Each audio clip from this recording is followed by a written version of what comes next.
నా సూర్యుడివి నా చంద్రుడివి నా దేవుడివి నువ్వే, నా కన్నులకి నువ్వు వెన్నెలవి, నా ఊపిరివి నువ్వే.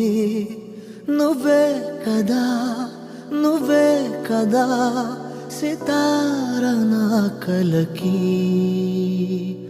నాన్న నువ్వు నా ప్రాణం మనిన సరిపా నిజాన్నెలా అనేదెలా ఇవాళ నీ ఎదుట.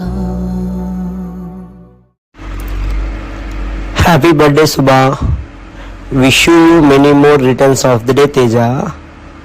అత్తయ్య, రమ్య, అల్లుడు గారు, వర్మ ఎలా ఉన్నారు? నేను లేననే ఫీలింగ్ మన ఫ్యామిలీకి రాకుండా నువ్వు వాళ్ళని చూసుకుంటూ సంతోషంగా ఉండని నాన్న. మన వర్మని డాక్టర్ చేయించినందుకు నాకు చాలా సంతోషంగా ఉంది తేజ. అమ్మని జాగ్రత్తగా చూసుకోండి నాన్న. నేను లేనని దిగులు పెట్టుకోకుండా మంచిగా ఉండండి నాన్న.